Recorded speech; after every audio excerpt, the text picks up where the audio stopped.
제목은 아담을 왜곡하는 WCF의 행위언약. WCF라는 말은 웨스트민스터 컨페션 오브 페이스, 웨스트민스터 신앙 고백이죠. 웨스트민스터 신앙 고백 속에 행위언약이라고 하는 그 이론을 공부하는 겁니다. 거기가 왜 잘못되어 있는지. 자, 웨스트민스터 신앙 고백 19장 1항에 이런 내용이 들어 있습니다. 우리 같이 한번 읽어보겠습니다. 시작. 하나님은 아담에게 행위 언약으로서 한 법을 주셨다. 그 법으로 그와 그의 모든 후손에게 개인적이고 온전하고 정확하게 영구히 순종할 의무를 가지게 하셨다. 그 법을 성취하면 생명을 주실 것을 약속하시고 그 법을 위반하면 사망을 내리실 것을 경고하시고 그것을 지킬 힘과 재능을 그에게 부여하셨다. 자, 하나님이 아담을 창조하시고 한 법을 주셨답니다. 그 법을 완전히 순종할 의무를 정하시고 그 법을 완전히 순종하면 생명을 주시겠다. 그리고 그 법을 순종하지 않으면 죽음을 내리시겠다. 그러면 현재 아담은 창조될 때 어떤 상태로 창조되었습니까? 이미 생명을 충만하게 가진 사람도 아니고 불완전한 죽어야 될 사람으로 창조된 거죠. 왜냐하면 이 법을 완전하게 지켜서 생명을 얻지 못하면 죽을 수밖에 없는 사람이니까. 그래서 이게 아담을 왜곡한다는 거예요. 아담을 이렇게 이해하면은 기독교 전체가 비틀어지게 될 수밖에 없다는 겁니다. 자, 아담은 훌륭한 사람이건 훌륭하지 못한 사람이건 간에 아담을 우리가 바르게 이해해야 아담과 우리를 구원하시는 예수 그리스도의 은혜를 바르게 이해하게 되거든요. 근데 아담을 이런 식으로 처음에 이게 완전한 생명도 없는데 하나님이 한 법을 주셨고, 그러면 또 그 법의 정체는 뭐고? 근데 그 법을 또 율법이라고 그래요. 그러니 이게 기독교가 이제 출발 때부터 혼란을 일으키는 거예요. 이걸 누가 했다고요? 종교개혁자 칼빈 이후의 종교개혁자들이 이런 이론을 만들었다는 거예요. 자, 19장 2항입니다. 19장 2항 시작. 이 율법은 아담이 타락한 후에도 계속 의에 관한 온전한 법칙으로 남아있게 되었고 하나님에 의해 신의 산에서 십계명으로 선포되어 두 돌판에 기록되었으니 첫 4계명은 하나님에 대한 우리의 의무를, 다른 6계명은 사람에 대한 우리의 의무를 포함하고 있다. 자, 그 율법, 이제 처음에는 한 법을 아담에게 주었다 그랬는데 그 다음에 율법이라고 그러잖아요. 그러니까 아담에게 율법이 주어졌다는 거예요. 왜? 그 율법 지켜서 생명을 얻으라고. 그런데 그 율법이 의에 관한 온전한 법칙, 그러니까 하나님이 의인으로 인정하시고 생명을 주는 기준으로 계속 이제 남았다 이겁니다. 그러니까 완전한 율법 준수를 해야 인간은 생명을 얻는다. 이렇게 이해를 한 거예요. 종교개혁자 칼빈 이후의 종교개혁자들이. 더 놀라운 사실은 하나님에 의해 신의 산에서 십계명으로 선포돼요. 그러니까 그 법이 나중에 신의 산에서 십계명으로 주어졌다. 그러면은 신의 산에서 십계명으로 주어진 법은 신의 산에서 처음 나타난 게 아니고 그 전에 아담에게 이미 주어졌다. 아담이 그거 지켜서 영생 얻으라고. 그러니까 그런 율법이 사람에게 영생을 주는 하나님의 수단. 근데 성경은 그렇게 말하지 않거든요. 율법에 대해서. 그러니까 이것은 이 훌륭한 종교개혁자들이, 칼빈 이후의 종교개혁자들이 이런 복잡하고 비성경적인 이론을 만들어가지고 기독교를 혼란에 빠지게 해버린 거예요. 그러니까 웨스트민스터 신앙고백이라고 하는 게 99%가 다 훌륭한 내용인데 이런 내용이 들어가 있기 때문에 이것까지도 믿게 되면은 결국에는 심한 말로 이단이 돼버리는 거예요. 자, 이 행위언약은 바로 그리스도의 능동적 순종, 수동적 순종을 필연적으로 요구하게 되죠. 이것은 스코틀랜드 신학자 로버트 롤록이라고 하는 1600년대의 사람이 한 말입니다. 읽어볼게요. 시작. 중보자는 행위언약과 율법을 받아 자신의 거룩하고 선한 생활을 통해 행위언약의 모든 조건을 성취하시며 행위언약에서 사람에게 선포된 저주를 담당하셨다. 이거 보세요. 이게 뭐예요? 로버트 롤록이라고 하는 스코틀랜드 1600년도의 훌륭한 신학자가 어떻게 예수님을 이해했냐? 행위의 언약을 지키지 못한 아담과 우리가 받아야 될 법을 받으셨고 이것을 수동적 순종이라는 거예요. 십자가에 달려서 죽으신 거 수동적 순종이라는 거예요. 또 아담이 율법을 완전하게 지키는 삶으로 얻었어야 될 영생을 아담이 못하니까 예수님이 대신하셨다. 완전하게. 이게 능동적 순종이라는 거예요. 그러니까 능동적 순종, 수동적 순종은 종교개혁자 칼빈 이후의 신학자들이 만들어낸 이론인데, 그렇기 때문에 칼빈 이후에 심지어는 칼빈의 후계자 베자, 뭐 10도 그리고 뭐 하이델베르그 요리문답을 쓴 그 뭐죠 우르시누스니 뭐 기라성 같은 사람들이 다 여기에 연루되어 있으니까 그동안은 뭐 찍소리도 안 하고 믿었죠. 그리고 신학교에서 박사 논문 쓰려면 이런 사람들을 대적하면 박사 논문 못 쓰지요. 그런데 웨스트민스터 신앙고백에는 행위 언약이라고 하는 것은 이상한 것을 딱 만들어 놓고 나서 거기에 맞게 그리스도의 구원 사역을 짜맞춰서 해석을 하니까 뭐 행위 언약을 지키지 못한 벌을 예수님이 십자가에서 수동적 순종으로 받고 또 행위 언약의 율법을 다 지켜서 영생을 얻지 못한 아담을 대신하여 예수님 율법을 지켜서 영생을 얻었다. 이런 능동적 순종, 수동적 순종이 바로 웨스트민스터가 공식화시킨 행위 언약에서 나왔다 이 뜻입니다. 그래서 이런 행위 언약을 믿게 되면은 이제 여러 가지 그 잘못된 신학적인 이슈가 등장하는데, 첫째는 아담은 시험 기간 안에서 임시적으로 창조되었다. 아담은 중립적으로 무흠한 상태로 창조되었다. 아담은 에덴 창세기에 나오는 생명나무는 천도복숭아 같은 것이다. 구원은 하나님과 사람의 협력으로 얻어진다. 십계명은 처음 나중에 시내산에서 주어진 게 아니라 창조 때 아담의 마음속에 심어졌다. 율법은 하나님이 사람에게 구원을 주는 하나님의 능력이다. 예수님도 심지어는 율법을 지켜서 자기 영생을 얻었다. 그리고 또 뭐가 우리가 예수님 믿을 때 하나님의 의가 전가된다 그러잖아요. 하나님의 의를 이 사람들은 어떻게 해석하냐면 예수님이 율법을 지켜서 얻으신 율법의 의를 하나님의 의로 해서 그래요. 사실은 하나님이 자기의 의와 자기의 거룩을 그대로 간직하시는 특별한 방법으로 사람이 되셨잖아요. 그 사람이 우리 목숨을 우리 죄를 대신 지시고 죽으시고 우리 죄를 사하시고 자기를 대신하여 성령을 보내심으로 성령 안에서 우리가 그분과 연합되니 그 사람 그분 속에 있는 하나님의 거룩과 하나님의 의에 우리가 동참됨으로 우리가 하나님의 의를 가졌다 이렇게 설명해야 되는데, 예수님이 율법을 지켜서 얻으신 의가 우리에게 전가되었다 이렇게 되니까 완전히 하나님의 구원 방식이 왜곡되어 버리는 거예요. 자, 이제 이것을 우리가 설명을 하도록 하겠습니다. 첫 번째, 이 행위 언약의 문제 첫 번째, 아담은 시험 기간 안에서 임시적인 생명으로 창조되었다. 자, 한국에 이런 오랫동안 총신에서 교수님을 했던 이런 분들이, 이제 서창원 교수님 이런 분들이 자기 논문 안에서 아담이 영생을 얻기 위한 일종의 보호 관찰 기간 안에서 창조되었다 이런 표현을 그대로 쓰세요.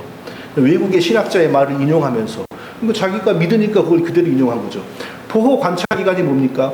일정한 기간 동안 아담이 잘하면 하나님이 영원한 생명을 주고 못하면 죽인다 이런 뜻 아닙니까? 이렇게 아담을 이해하면 기독교가 다 뒤틀려지는 거예요. 그리고 마이클 호턴이라고 하는 지금 살아있는 캘리포니아에 있는 웨스트민스터 신학교가 필라델피아도 있고 캘리포니아도 있거든요. 거기 현재 살아있는 교수예요.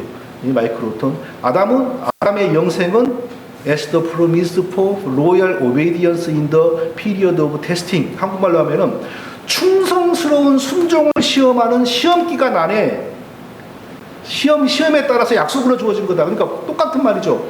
보호 관찰 기간 동안 안에 얼마나 순종을 잘하느냐를 하나님이 보시고 영생을 주기로 했다. 외국에 이런 저명한, 한국에서 이 신학자의 책을 막 열광하거든요. 그 학자들이. 그렇게 가르치는 거예요. 보호 관찰 시험 기간 안에 순종. 그럼 왜 아담은 이렇게 시험 기간 안에 창조되었다? 왜 이렇게 가르치게 되냐?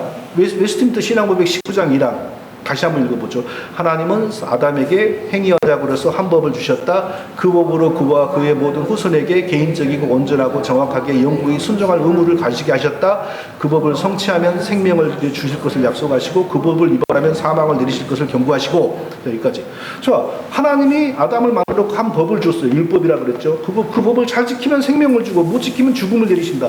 그러면은 지금 현재 아담의 상태는요, 생명으로 확정된 상태도 아니고 죽음으로 당장 떨어져야 될 상태도 아닌 임시적인 상태라 이거죠.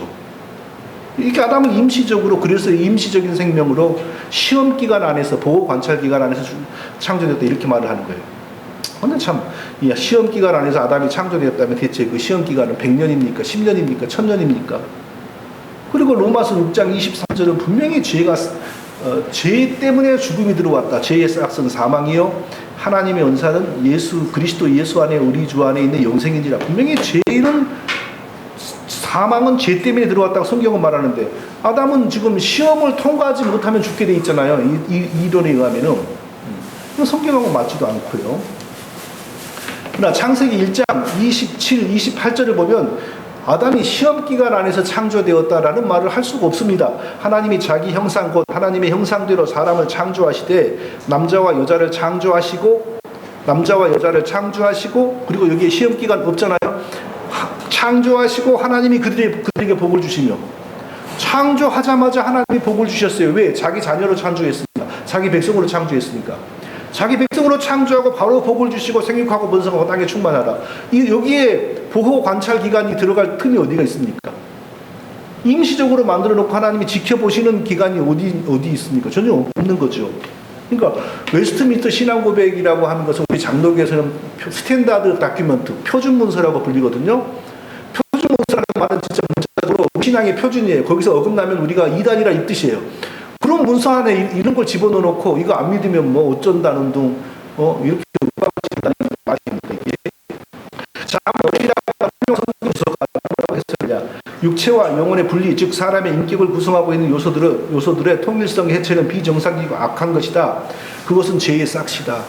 이 훌륭한 주석가들은 사람에게 죽음은 죄의 싹스로 온 것이지 뭐 율법을 잘 지키지 못하여 시험에 통과하지 못하여 죽음이 들어온 것 아니다.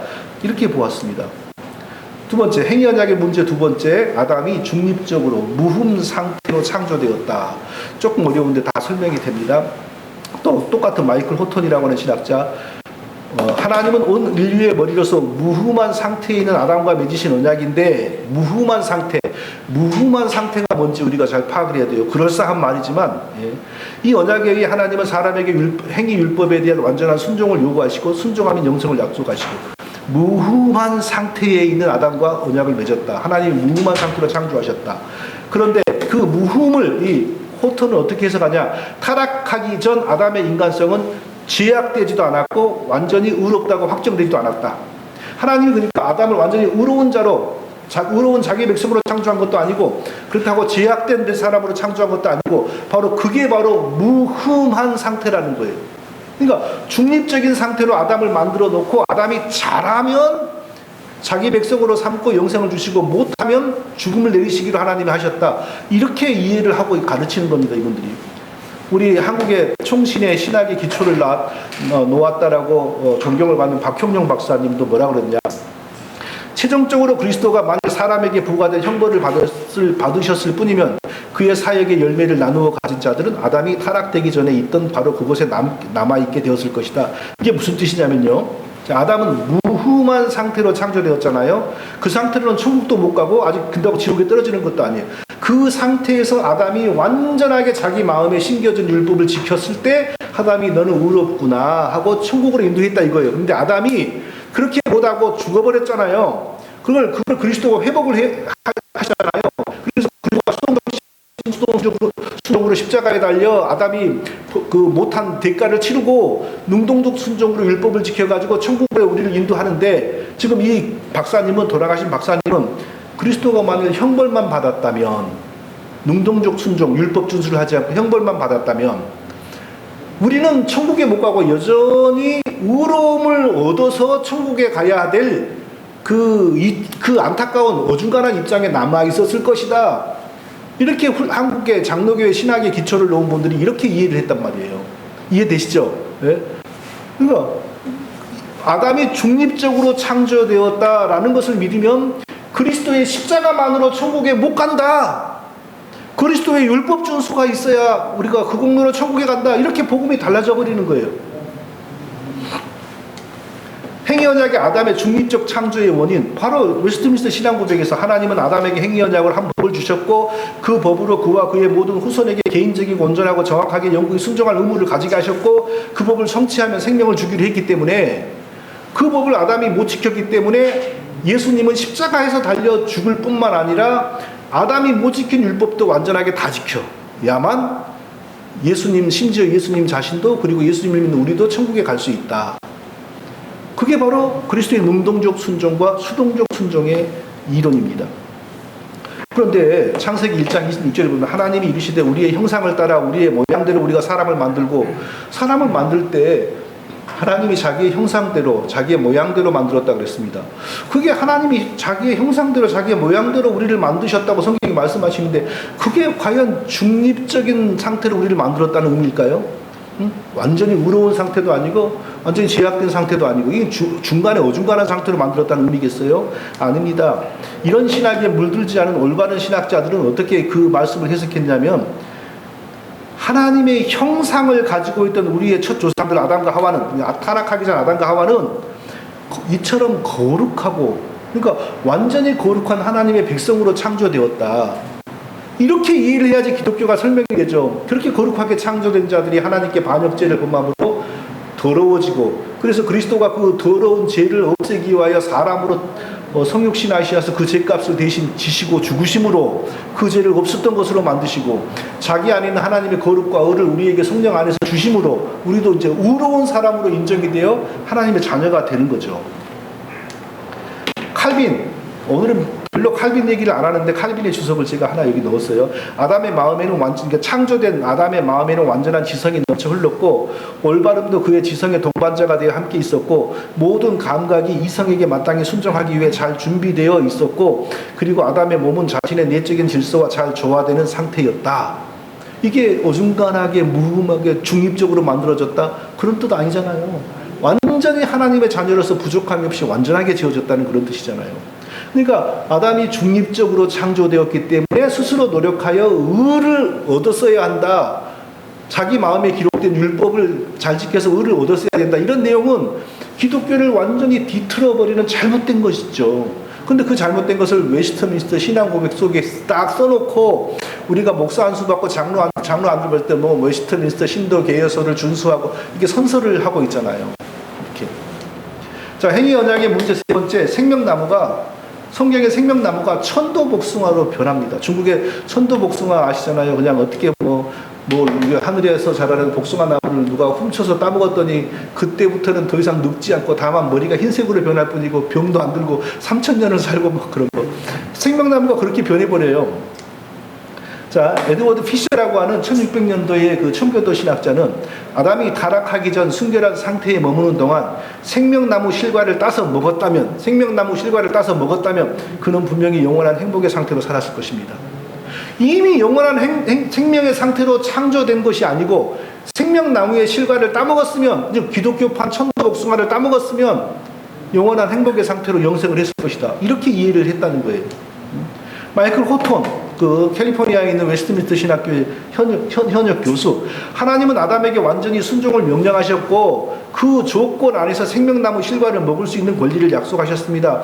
완전히 순종했으면 하나님이 영생을 주는 생명나무를 먹게 했을 것이다. 어찌됐건 생명나무를 먹어야만 아담은 영생을 할 수 있었다. 이렇게 이해를 하고 있는 거예요. 자, 이렇게 생명나무가 천도복숭아처럼 변하는 이유가 뭡니까? 한 법을 주셨고 그 법을 완전하게 지키면 생명을 주시기로 했는데, 그러면은 아담에게 하나님이 생명을 주시는 과정에서 무슨 변화가 일어나는 거가 성경에 보니까 생명나무라고 하는 게 있더라. 그럼 생명나무를 거기다 끼워서 이제 해석을 하는 거죠. 이렇게. 자, 그러면 성경적인 의미에서 생명나무의 진짜 의미는 뭘까요? 성경적인 의미에서 생명나무의 진짜 의미는 타락 이전에 아담과 하나님의 관계를 상징하는 언약의 상징물이다. 이렇게 이해를 해야 됩니다. 절대 하나님이 순종하는 아담에게 생명나무를 줘서 먹으면 영생을 얻는다, 그게 아니고, 처음에 하나님의 자녀로 지어졌고 하나님을 섬기라고 하는 사명 안에서 지어진 아담과 하나님의 관계를 상징하는 것이다. 아담이 하나님을 섬기는 삶을 살면 하나님이 세워놓으신 생명나무는 계속해서 아담에게 하나님의 약속의 상징이 되는 거죠. 너는 내 백성이고 내가 너에게 처음에 준 모든 생명과 은혜는 영원히 변치 않고 너와 함께 있을 것이고. 그러니까 오늘날 우리의 성찬식과 같은 거죠. 오늘날 우리가 성찬식을 할 때 그리스도의 살과 피를 상징하는 떡을 먹음으로 생명을 얻는 게 아니라 이미 그리스도를 믿음으로 얻어진 생명을 그리스도의 살과 피를 상징하는 떡과 포도주를 먹음으로 또 확인하고 또 기억하는 것과 같은 거죠. 그래서 이제 실제로 아담이 생명나무를 먹으면서 그런 약속을 되새겼는지 아니면 눈으로 보면서 그 약속을 되새겼는지 그건 모르겠으나 칼빈의 어떤 글을 보면 아담이 먹음으로 우리 성찬식처럼 먹음으로 그리했다 이런 설명이 있더라고요. 자, 생명나무를 이렇게 해석을 해야 맞는 또 다른 이유는 뭐냐? 예수 그리스도가 십자가의 피로 우리가 하나님을 배반한 죄를 완전히 속죄하고 그리고 하나님 나라가 하나님 백성들이 다 완성되는 요한계시록을 보니까 요한계시록에서 생명나무가 또 나와요. 자, 요한계시록에서 생명나무가 또 나온다는 것은 뭡니까? 아니 이미 예수 그리스도의 피 공로로 죄 용서받은 하나님 백성들을 통하여 하나님의 나라가 하나님 백성이 충만하게 생산되어서 하나님의 나라가 이루어졌는데 뭐 생명나무를 먹을 일이 또 뭐가 있겠습니까? 그것은 뭐겠어요? 그리스도의 십자가의 피의 효력으로 아담과 우리의 범죄가 완전히 해결되었고 하나님과 우리의 관계가 완전히 회복되었으므로 그 하나님과 아담의 관계를 그 관계를 상징했던 풍성한 은혜의 관계를 상징했던 생명나무가 요한계시록 마지막 하나님 나라에 또 등장하는 거죠. 절대로 먹어서 하나님 백성들이 영생을 얻는 것이 아니죠. 그래서 매튜 헨리라고 하는 유명한 성경적인 그 성경 주석가는 이렇게 해석을 했어요. 생명나무를. 그러나 생명나무는 아담에게 그의 순결과 순종의 상태가 지속되는 조건 안에서 아담에게 그의 순결과 순종의 상태가 지속되는 조건 안에서 즉 하나님을 성실하게 즐거이 섬기는 조건 안에서 그를 창조하신 하나님의 호의와 은혜 안에서 영원한 생명과 행복 그리고 더 나아가 불멸과 영원한 복락을 보장하는 상징과 인장의 역할을 했다. 그러니까 올바른 성경 주석가들은 다 이렇게 왜요? 네, 가져가세요. 네, 다 이렇게 해석을 했습니다. 자, 행전약의 문제 네 번째. 하나님이 자기 백성을 가지기 위해서 하나님이 자기의 나라를 가지기 위해서 반드시 인간의 협력을 필요로 한다. 이렇게 되어버려요. 행위언약이 맞다면. 자, 이 마이클 호튼이라고 하는 신학자, 이 시대에 지금 이런 사람들의 책과 글과 논문을 한국의 신학자들도 다 보면서 배우고 있어요. 자, 여기서 이 사람이 뭐라 그럽니까? 아담은 하나님께 온전히 순종할 수 있도록 무흠의 상태로 창조되었으므로 하나님과 협력할 인간 조력자로서의 자격을 갖추고 있었다. 무흠의 상태로 창조되었으므로 하나님께 협력할 인간 조력자. 하나님께 무엇을 위하여 협력합니까? 하나님이 백성을 가지시는데 인간이 협조하고 하나님이 자기를 찬송하는 나라를 가지시는데 인간이 협조하고 왜? 무흠한 상태로 제약되게 창조되었으면 못되지만 못하지만 무흠한 상태로 창조되었으므로 인간이 노력하고 결단함으로 하나님께 협조할 수 있다. 이런 뜻이죠.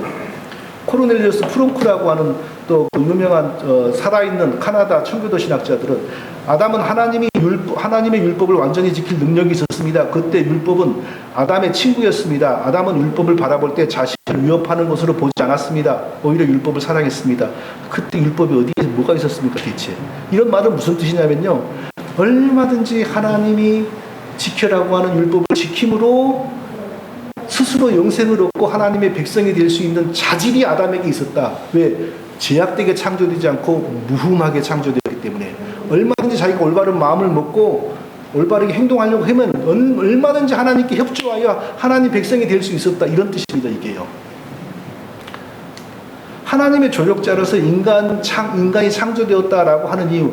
웨스트민스터 19장 1항 여기에 그러니까 이 한 문장 불과 몇 줄 5줄밖에 안 되는 이 센텐스가 웨스트민스터 신앙고백 안에 딱 다이아몬드처럼 박혀가지고 완전히 기독교를 출발부터 왜곡해버리는 겁니다.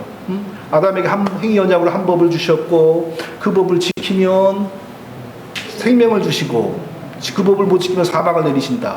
이게 바로 아담이 무흠한 상태로 창조되어 하나님의 뜻에 순종함으로 하나님의 조력자가 된다는 얘기죠. 그러니까 웨스트민스터 신앙고백은 전체적으로 훌륭한데 이 한 센텐스가 딱 들어앉아서 이게 사단의 역사거든요. 사단이 하는 일은 사단이 우리에게 주는 것은 전체가 독약이 아니고 99%의 훌륭한 밥에 1%의 독입니다. 그게 뭐죠? 쥐약입니다. 그런 식으로 쥐약을 사람도 만들잖아요. 사단도 꼭 이렇게 합니다. 근데 이 행위언약은 자, 오늘도 설교 시간 지금 말했던 이게 바로 펠라기안주의고 알미니안주의고 로마교회주의고 웨슬리 신학입니다. 이게요. 거기서는 전부 사람이 구원받기 위하여, 사람이 하나님 백성 되기 위하여 하나님이 제시한 조건에 사람이 자기를 맞추는 겁니다. 그러니까 하나님과 사람의 협력으로 이 일이 다 이루어진다고 말합니다. 근데 이 웨스트민스터를 만든 사람들이 그렇게 알미니안을 부정을 했고, 지금도 웨스트민스터 하는 사람들이 그렇게 알미니안을 무시합니다. 그러나 그 속에 알미니안 사상이 이렇게 깊이 뿌리를 내리고 있습니다. 왜 이런 게 만들어졌겠습니까? 알미니안주의가 1600년대 초에 네덜란드에서 이단 정제를 받았습니다. 그러나 네덜란드에서 조그만 해협을 지나가면 바로 영국이잖아요. 영국의 청교도들에게 들어간 겁니다. 영국의 국교에 들어간 겁니다. 그러니까 영국 청교도들과 국교의 신학자들이 그게 알미니안주의라는 것을 의식하지 않으면서 이미 그런 데다 물이 들어있었던 거예요. 바로 그 상황 속에서 그들의 신학적 상식이 형성되었고, 웨스트민스터 신앙 고백이 1647년에 만들어진 겁니다. 자, 우리 서철원 박사님 같은 분들은 저의 스승님이시죠. 자, 여기 그걸 똑같은 걸 지적해요. 아담이 온전한 지식의 상태로 창조했다라는 루터의 종교개혁의 기본 가르침과 달리 행위 언약이 잘못됐다는 거예요.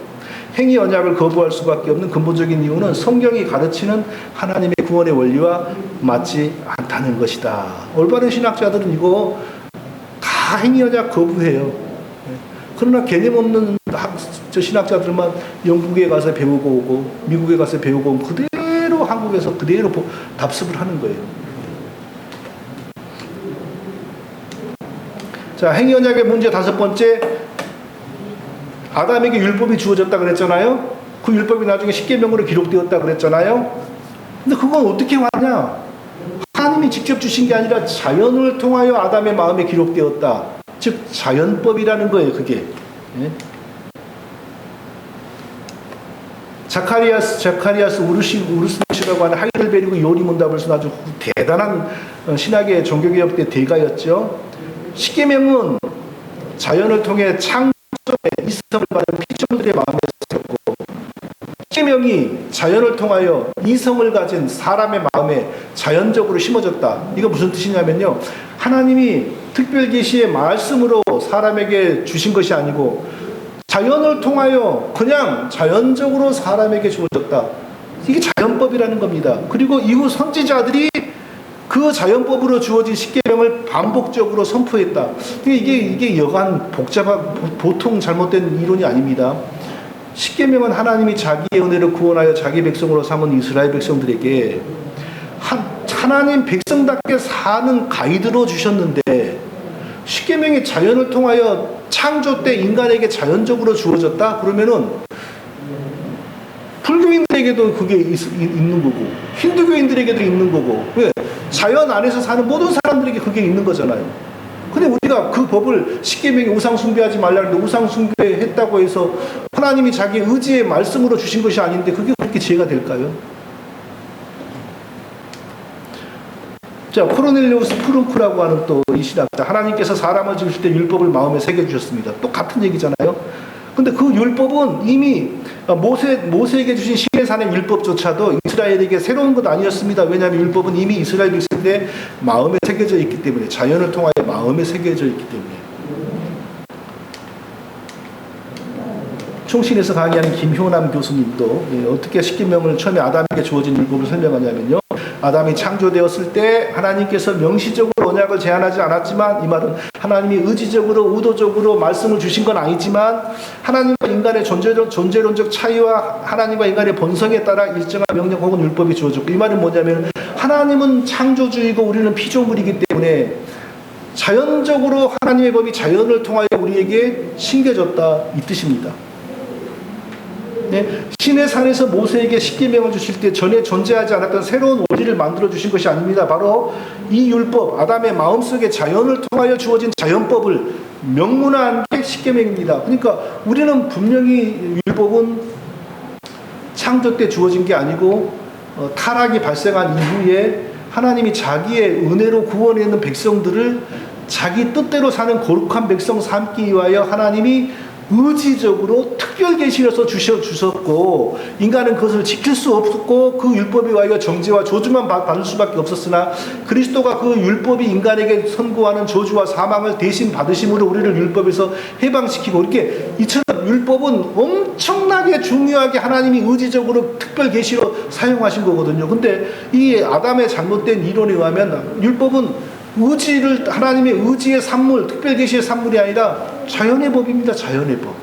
기독교가 무너지는 거죠. 이렇게 되면 성경도 무너지는 거고요.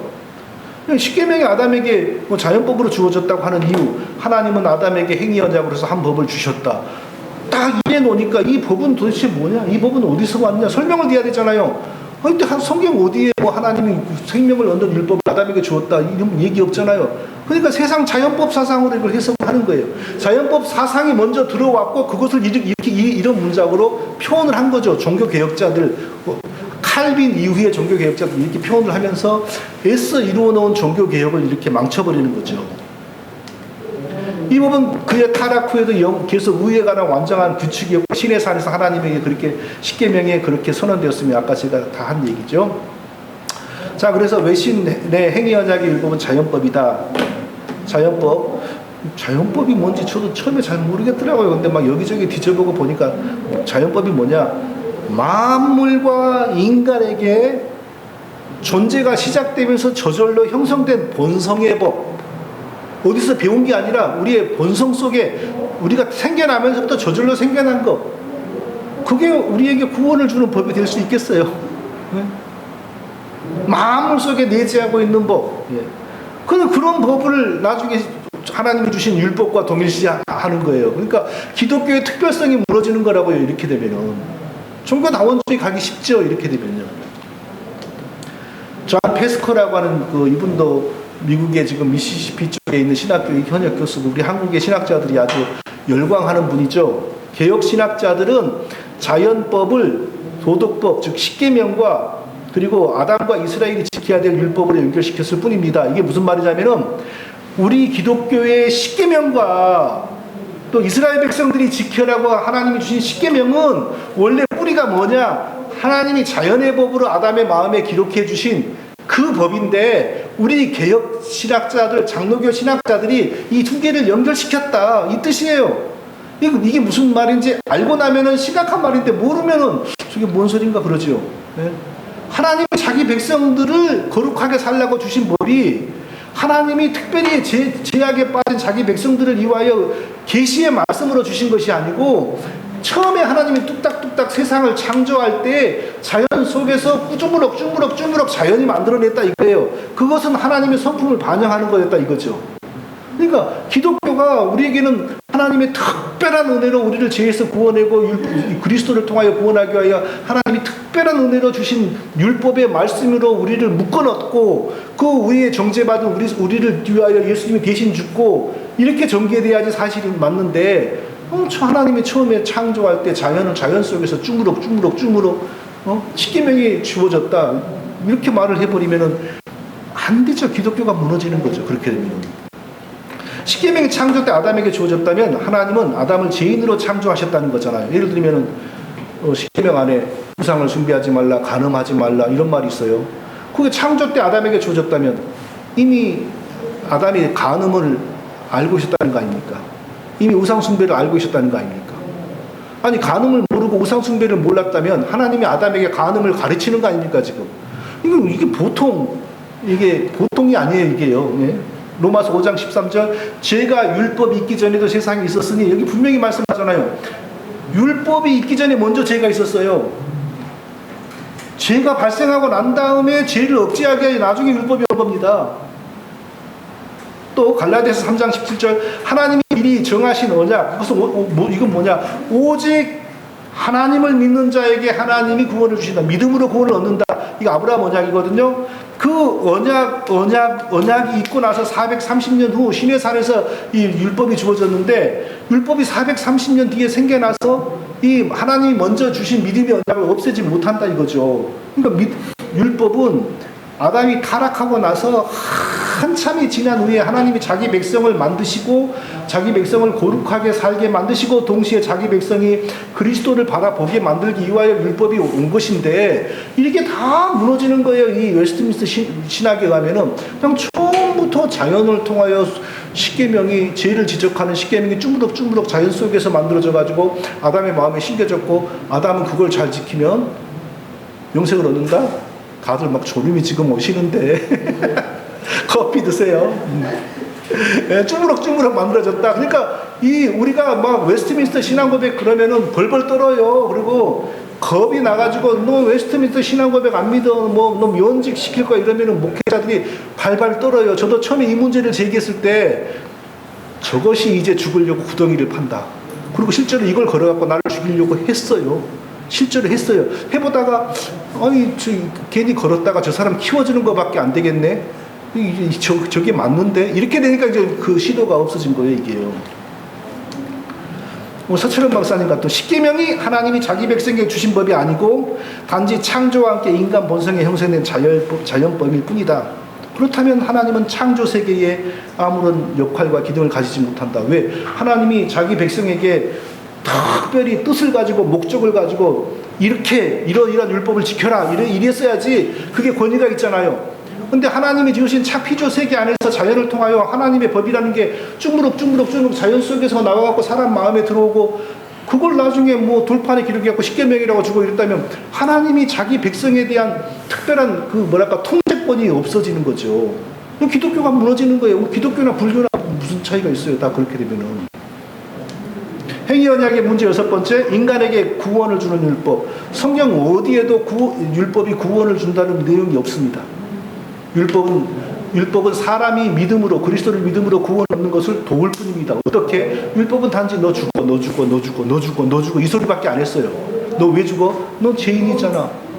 그런데 사도 바울과 같은 전도자들이 너가 받아야 될 저주를 그리스도가 대신 받았다.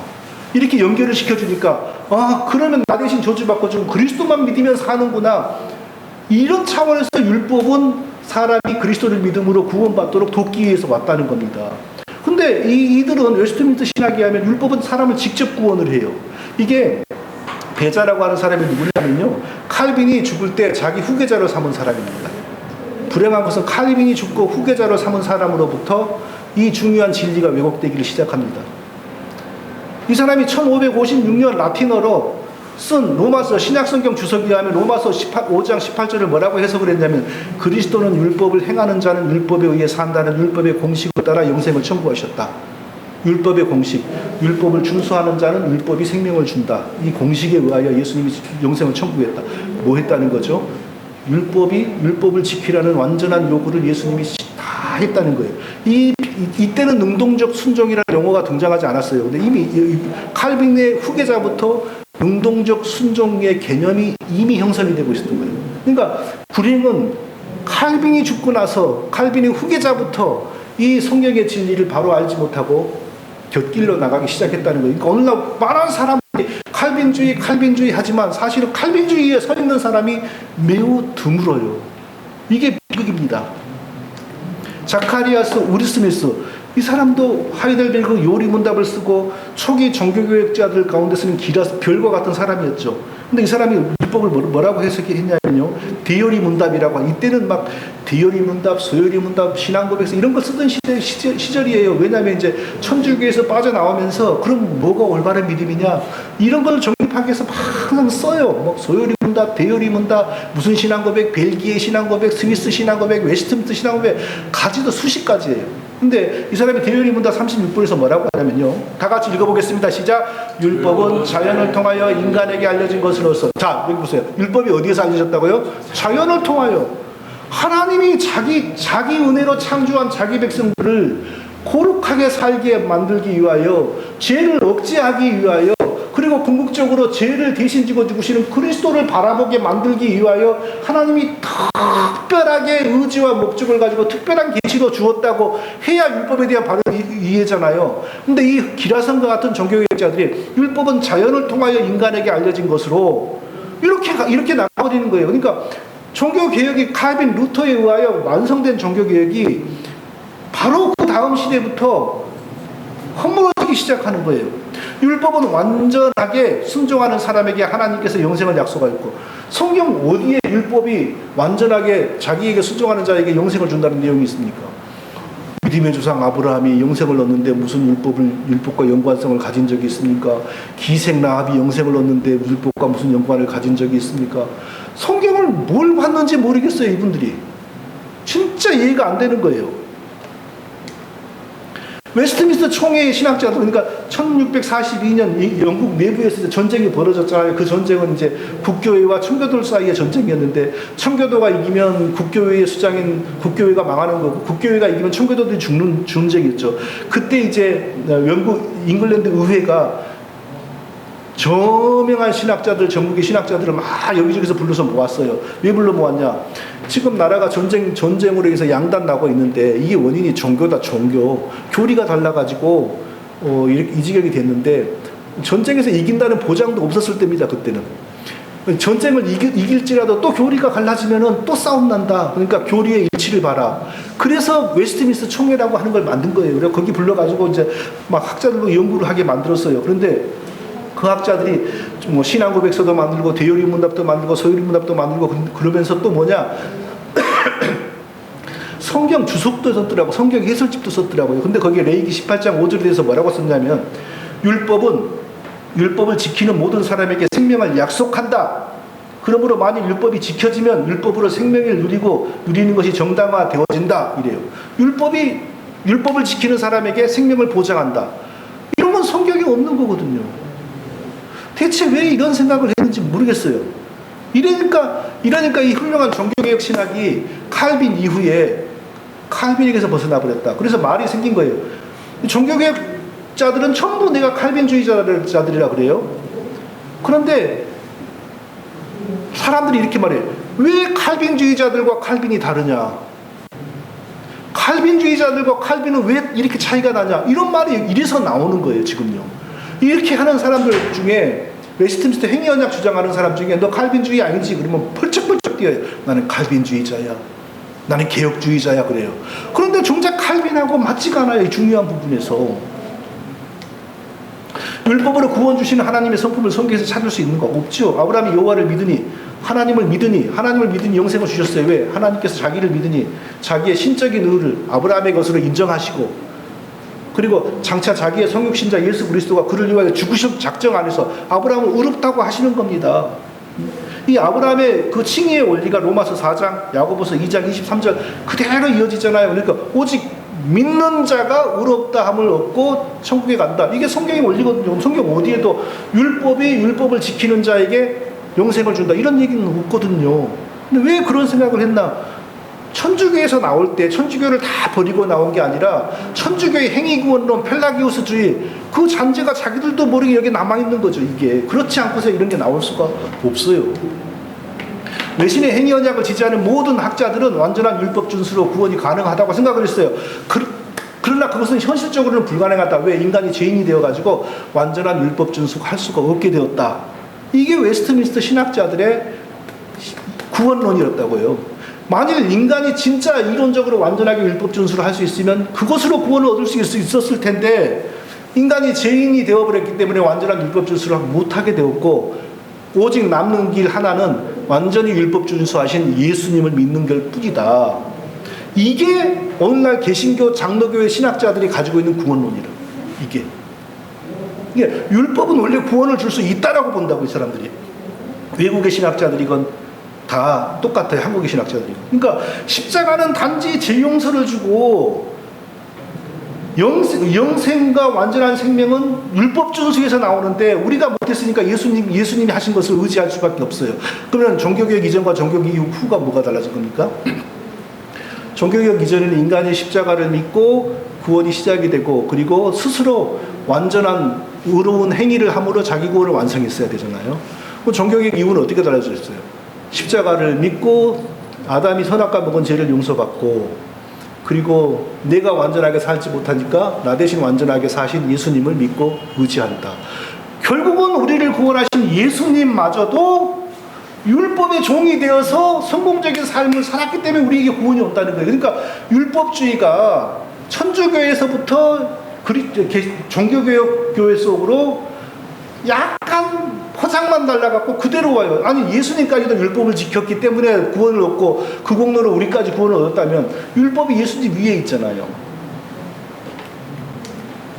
네? 이 법은 그 19장 2항 웨스트민스터 이 법은 그의 타락 후에도 계속 의에 관한 완전한 규칙이었고 왜 예수님도 율법을 지켜야 되냐? 영생을 얻기 위해서 하나님이 처음에 아담의 마음속에 심어주신 그 율법은 의의 완전한 규칙, 그러니까 영생을 얻기 위한 완전한 기준이기 때문에 아담이 지키건 우리가 지키건, 근데 우리는 아담은 이미 실패했잖아요. 그러니까 예수님이라도 대신 완전히 지켜야 된다 이거예요. 이 행위언약이라고 하는 것이 이렇게 기독교 속에 율법주의를 깊이 박아놓은 거라고. 그러면 완전히 이것을 버리려면 어떻게 해야 돼요? 웨스트민스터 신앙고백 안에서 이 다섯 문장을 도려내야 되는데 그 도려내자는 얘기를 하면은 아무도 엄두를 못 내요. 왜 엄두를 못 내요? 그 다섯 문장이 도려질 수가 없어요. 왜냐면 이걸 도려내면 신앙고백 전체가 무너져요. 다 여기에 이렇게 다 연결되어 있기 때문에 이게 현실이에요. 이게 현실입니다.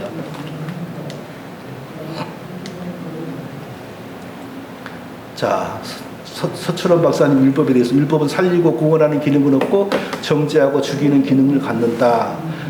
율법은 절대 사람에게 구원을 약속한 적이 없어요. 그냥 정죄만 해요. 정죄만 해. 그런데 어떻게 사람이 그리스도를 믿음으로 구원 얻도록 도왔는가? 율법은 직접 하는 게 아니라 율법의 정죄가 그리스도가 내가 받아야 될 정죄를 나 대신 받으셨구나. 이 복음이 선포되는 거예요. 그러니까 선포되니까 그래 이제는 율법에서 그리스도만 믿으면 내가 율법의 정죄를 받고 죽은 것으로 간주되고 그리스도가 다시 사실 때 나도 죽음에서 사신 것으로 간주되는구나. 나도 그래서 하나님의 앞에서 의인이 되는구나. 이 복음을 믿도록 율법이 그런 식으로 도왔다는 거죠. 전혀 율법의 직접적인 도움이 아니라 그 우회적인 도움이었다는 거죠. 행위언약의 문제 7번째, 이게 제일 고약한 거예요. 이 행위언약을 믿는 사람들은 예수님도 율법 준수하여 자기 영생을 얻었다 이렇게까지 주장을 해요. 자, 이 왼쪽에 있는 외국인 책을 우리나라의 한국인 이 백금산이라고 하는 분이 번역을 했는데 그게 무슨 말이냐면 구속 언약 안에서 성자는 택자들을 위한 중보자가 되시었다. 그리고 창조 언약 안에서 성자는 제2 아담으로서 중보자로서 사역하심으로 마지막 문장 다 같이 밑줄 쳐준데 율법 아래서 영생을 얻었다. 이게 뻔히 눈 뜨고 보면서도 이거 흉악한 이단 사상 아닙니까? 예수님이 율법 아래서 영생을 얻었대요. 아니 완전한 하나님이신 분이 뭔 영생을 얻을 일이 뭐가 있어요? 하나님 그분이 뭔 영생을 얻어요? 그러니까 웨스트민스터의 행위언약이라는 걸 믿으면은 이렇게 예수님을 왜곡해요. 그러니까 이것을 몰라서 웨스트민스터 행위언약 하는 사람들은 저는 구원을 의심하지 않습니다. 그런데 이런 내용이 다 이제 설명이 됐잖아요.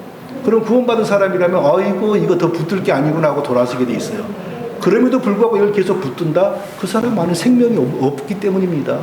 그 사람 안에 성령이 거하시지 않기 때문입니다. 2006년 미국의 OPC, 여기가 올더독시 프레스비테리안 처치, 그러니까 정통 장로교회라고 불러요, 한국말로. 이 교단의 칭의교리 보고서, 이때는 무슨 때문에 논란이 됐냐면은 MPP, 뉴 퍼스펙티브 폴 바울에 대한 세관점 막 이런 거 나왔을 때 이제 이런 것을 쓴 거예요. 근데 거기에 이런 내용이 있어요. 한국말 읽어볼게요.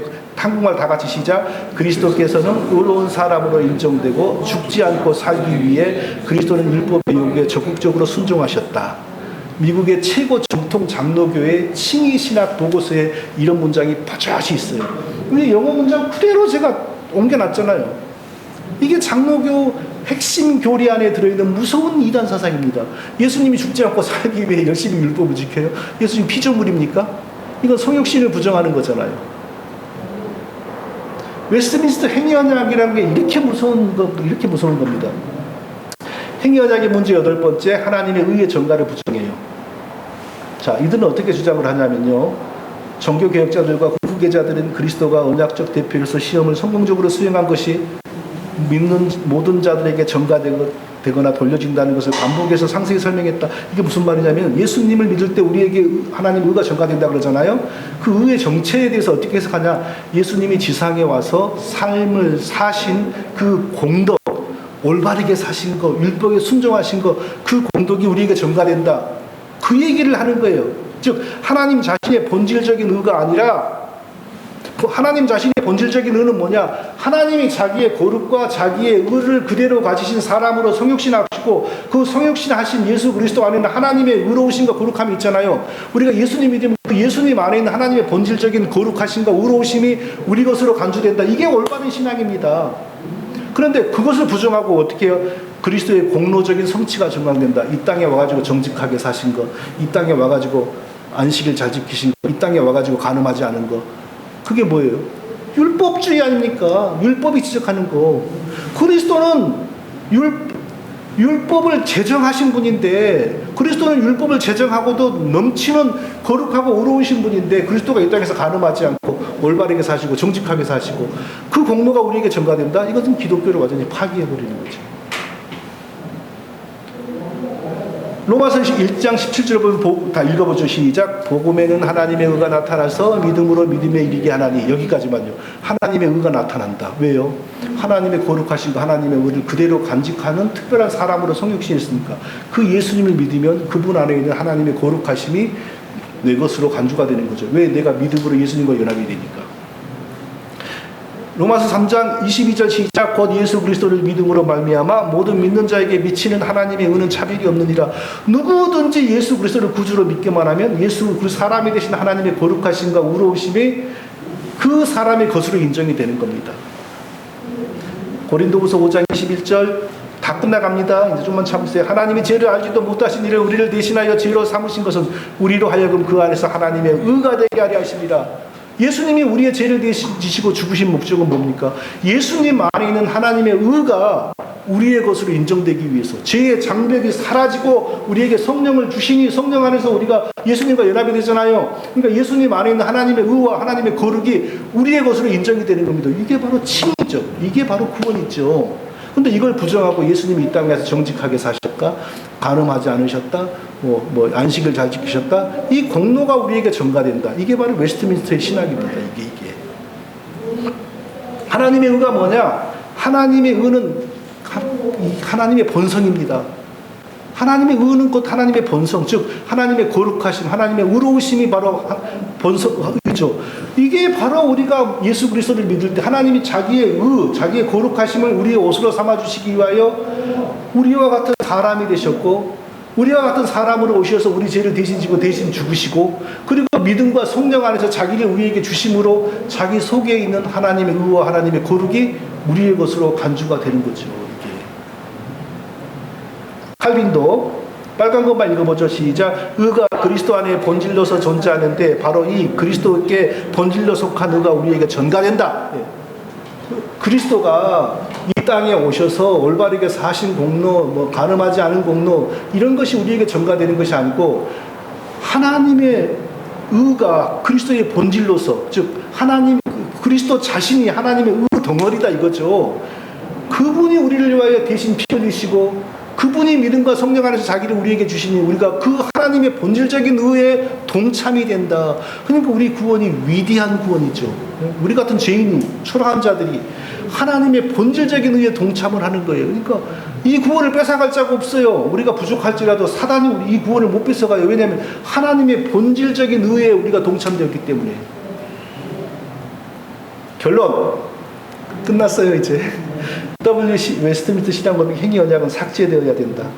그러면 아담과 하나님 사이의 언약은 어떻게 다시 구성되어야 할까? 제가 말로 설명하고 마치겠습니다. 아담은 하나님의 완전한 자녀로 모든 은혜와 영생을 이미 누리는 자로 창조되었다. 이렇게 바뀌어야 돼요. 뭘 잘하면 주기로 한다. 이런 거 없어져야 돼요. 생명나무는 어떻게 해석이 되냐? 하나님이 아담에게 주신 모든 언약적인 복을 보증하는 상징으로 생명나무가 있었다. 그런데 아담은 마귀의 유혹을 받아 스스로 하나님이 되기 위하여 하나님의 언약을 파괴하고 스스로 하나님처럼 되려고 했잖아요. 그러니까 생명나무의 의미가 없어진 거예요. 생명나무에 못 가도록 하나님이 막아버린 거죠. 불칼로. 그런데 어떻게 그러면 아담과 우리가 다시 구원을 받는가? 예수 그리스도 하나님께서 사람이 되셔서 아담이 선악과를 범하며 하나님을 배반한 죄값을 대신 갚으셨으니까 그 죄가 없었던 것처럼 된 거예요. 그리고 예수 그리스도 안에 있는 하나님의 본질적인 거룩, 하나님의 의와 하나님의 거룩이 믿는 자에게 믿음과 성령 안에서 전가되는 거예요. 실제로 우리에게 들어온 게 아니라 우리의 것으로 여겨지는 거예요. 그래서 우리가 의롭다 하심을 받았습니다. 할렐루야, 박수로 마치겠습니다.